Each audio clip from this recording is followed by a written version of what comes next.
Na última década, os adolescentes se tornaram protagonistas de uma preocupação inédita na história humana. Foram a primeira geração a crescer com smartphones e que teve a saúde mental destruída pelo feed de rolagem infinita e que tem acesso virtualmente ilimitado a conteúdos que estimulam transtornos da autoimagem, radicalização ideológica e comportamentos violentos. Uma preocupação de pais e autoridades mundo afora que culminou com a série Adolescência da Netflix. Não sei se já assistiu, mas a história de um menino de 13 anos acusado de cometer feminicídio. É bem interessante, recomendo fortemente que assista. E isso é motivo de muita preocupação, porque essa fase, a adolescência, é crucial para a formação da personalidade e da identidade de uma pessoa durante sua vida. E mesmo características tidas como negativas, como impulsividade ou desobediências, têm explicações evolutivas e também se mostraram imprescindíveis para a nossa civilização funcionar. Quer entender um pouco mais sobre isso? Antes, a gente precisa entender um pouco sobre o que é a adolescência. Vejam, a ideia de que existe uma fase intermediária entre a infância e a vida adulta é uma coisa bastante recente. Na maior parte das culturas, principalmente culturas indígenas, a passagem para a vida adulta ainda é bem abrupta e normalmente marcada por algum tipo de rito. Um dia você é criança, passa pelo rito, e no outro é adulto. Simples assim. Só que por séculos, na maior parte do planeta era assim. Aquilo que a gente chama de adolescentes eram vistos pela sociedade como adultos em formação que já podiam trabalhar, casar, ter filhos, ainda que fossem inexperientes. A dita adolescência, então, era entendida como uma espécie de fase de transição que misturava comportamento de criança com comportamento de adultos. E não como a gente compreende hoje, né? Uma etapa distinta do desenvolvimento humano, com características próprias, que é diferente de ser criança e diferente de ser adulto. Foi só no final do século XIX que, na maior parte do Ocidente, leis que restringiam o trabalho infantil começaram a pipocar. E isso aumentou o número de crianças nas escolas. E o agrupamento de vários indivíduos da mesma faixa etária numa mesma sala de aula por várias horas seguidas mostrou que uma pessoa de 15 anos é bem diferente, tanto de uma criança quanto de um adulto. E ao mesmo tempo, no mundo acadêmico, quem fundou o campo de estudos da adolescência foi o estadunidense Stanley Hall. Ele, inclusive, foi a primeira pessoa a conseguir um doutorado em psicologia nos Estados Unidos e o primeiro presidente da Associação Americana de Psicologia. Lá em 1904, ele publicou seu primeiro livro que abordava o período púbere como um objeto de investigação científica válido. Nesse livro, o Hall estudava principalmente meninos brancos, muitos dos quais eram infratores ou de famílias desajustadas. E por conta disso, ele não tinha uma visão muito positiva da adolescência. Classificava ela como uma coisa que começava aos 14 e terminava aos 24, e era um período de tormenta e tempestade, marcado por rebeldia, conflitos, tensão, e na visão dele, muitos dos adolescentes eram cruéis e preguiçosos, sem contar que mentiam e roubavam com frequência. Essa fase de selvageria e instintos sexuais característicos da adolescência precisava então ser superada, abandonada, como se fosse um obstáculo na vida de uma pessoa que ela precisasse gerar disciplina para conseguir superar e não ser mais um adolescente. Por bastante tempo, foi essa visão enviesada que dominou os estudos da adolescência. Só que hoje a gente já sabe que alguma turbulência emocional é parte natural do aprendizado e do acúmulo de experiências necessário para formar adultos saudáveis. Mas, apesar de toda essa evolução, ainda temos problemas. Vejam, tem uma surpreendente falta de consenso sobre a extensão da adolescência. A Organização Mundial da Saúde, a OMS, estabelece a adolescência como um intervalo entre 10 e 19 anos. Já o Estatuto da Criança e do Adolescente, o ECA, no Brasil, considera que ela vai dos 12 até o aniversário de 18 anos. Mas, alguns pesquisadores apontam a necessidade de ampliarmos esse teto para 25 anos. Então vamos conversar aqui rapidinho sobre essa diferença. Definir quando a adolescência começa é uma coisa, talvez, um pouco menos controversa, tá? Vamos partir daí. Isso porque o início da adolescência envolve um fator biológico que é fácil de identificar, de aferir, que é o início da puberdade. E é uma parte que você já conhece. Nosso corpo precisa se preparar para fazer bebezinhos e essa metamorfose é guiada por hormônios, que são mensageiros químicos, que vão regular uma série de processos fisiológicos no nosso corpo. Os mais importantes, mais característicos na adolescência são os hormônios sexuais, testosterona nos meninos e estrogênio e progesterona nas meninas. Isso regula as características sexuais primárias e secundárias que resultam em aparecimento de pelos, desenvolvimento de mamas, alteração da voz, coisas que você já conhece. Mas a questão é que não é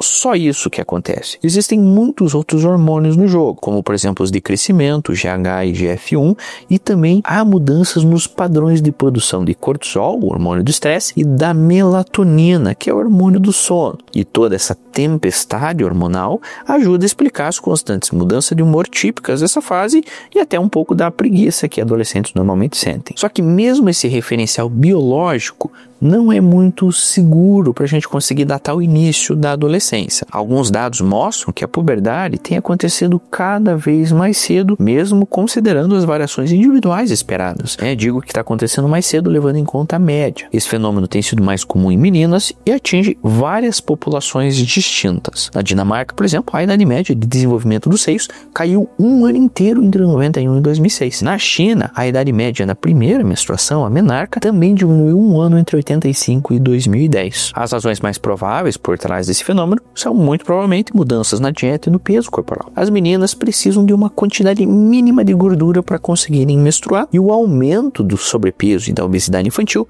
pode estar adiantando a menarca. Seguindo a lógica oposta também, o problema de desnutrição infantil, que era uma coisa bastante comum em décadas passadas, hoje já é bem mais raro, acaba por jogar essa média de idade para cima. E aí já começam as primeiras questões filosóficas. Uma menina de 8 anos que já menstruou pode ser considerada adolescente, mesmo que psicologicamente e culturalmente ela seja muito mais parecida com uma criança? Complicado. E é por isso que esse critério biológico, por si, talvez não seja suficiente para determinar o início da adolescência. E quando a gente olha na outra ponta, define quando a adolescência acaba, é aí que a coisa fica mais complicada. Porque a gente não tem nenhum marco biológico específico para dizer, a partir daqui já não é mais adolescente. É isso, porque algumas das mudanças corporais típicas da puberdade, apesar de terem começado lá nos 8, 10 anos, podem se cristalizar aos 15. Só que outras que começaram na mesma época podem terminar só aos 20 anos de idade. E como é que a gente faz então para decretar o fim da adolescência? Normalmente o critério é puramente cultural, baseado no comportamento que são associados à vida adulta. Que é sair das casas dos pais, finalizar os estudos para trabalhar, casar, ter filhos,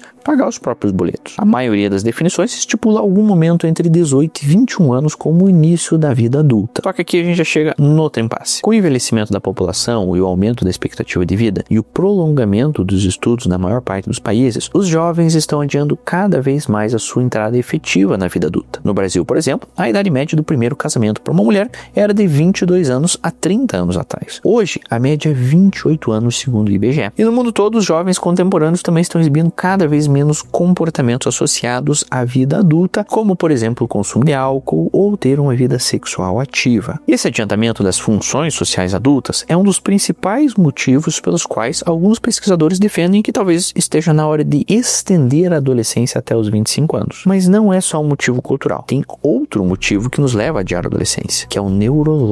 Como assim? Para responder isso, eu preciso que vocês entendam uma coisa. A grosso modo, a gente consegue dividir os animais em dois grupos. Os precociais, que são aqueles que saem do útero, ou do ovo, dependendo pouco dos seus pais. Nesses casos, os pais ajudam a criar essas crias por um período bem pequenininho de tempo e só em algumas coisas bem específicas. Isso porque os recém-nascidos já nascem com a maior parte do aparato físico e neurológico pronto para sobreviver, então eles não precisam de muita ajuda. Do outro lado, nós temos os altriciais, que são o contrário.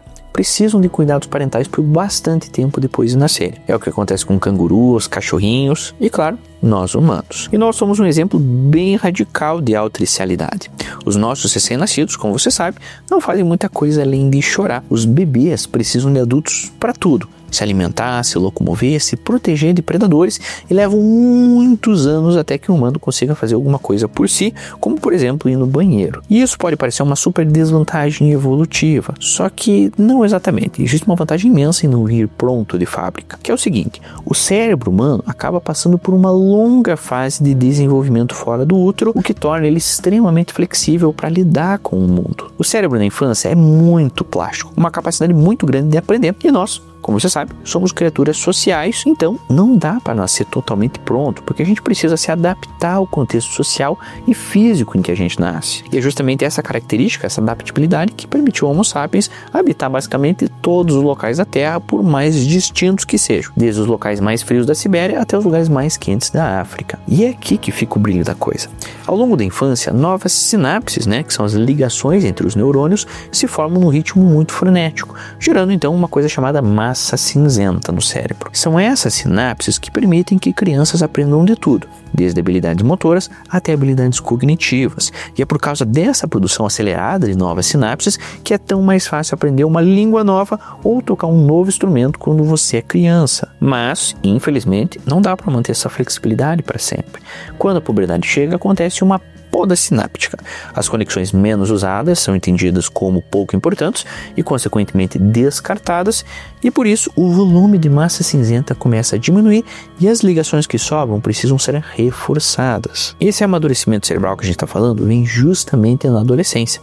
É nesse período que acontece um aumento brutal nas chamadas bainhas de mielina. Essas estruturas são uma capinha de gordura que revestem os axônios, que são aqueles rabinhos mais compridos do neurônio. E eles funcionam como se fosse um isolante elétrico, aumentando a eficiência da transmissão dos impulsos nervosos. Para vocês terem ideia, um axônio revestido transmite sinais até 100 vezes mais rápido do que um não revestido. Esses neurônios envoltos em mielina acabam formando então uma outra massa do cérebro chamada por neurocientistas de massa branca. Essa massa branca é menos plástica que a prima cinzenta, mas muito mais especializada, eficaz e principalmente interconectada. Um cérebro maduro, então, é aquele em que diferentes áreas trabalham em conjunto, uma coisa que só começa a acontecer em grande escala depois da mielinização dos neurônios. E aí, a gente volta para a questão dos adolescentes, que é a seguinte: essas bainhas de mielinas não se desenvolvem todas elas simultaneamente. A massa branca amadurece num ritmo diferente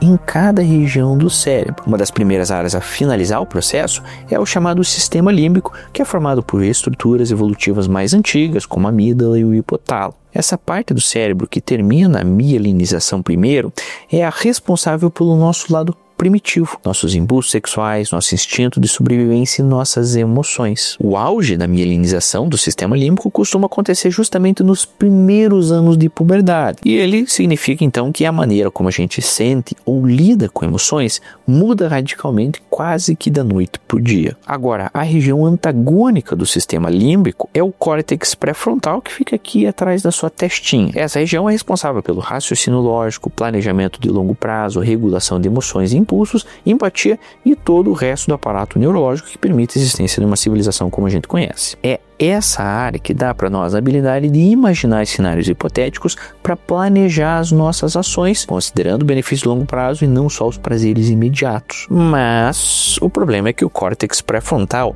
passa por uma mielinização muito mais lenta. O processo só acaba de vez por volta ali dos 25 anos. Então, o adolescente fica quase que uma década inteira de descompasso em que a parte mais primitiva do cérebro dele, que é amante de junk food, de pegação, se sobrepõe às decisões da parte mais parcimoniosa do seu cérebro. Entenderam?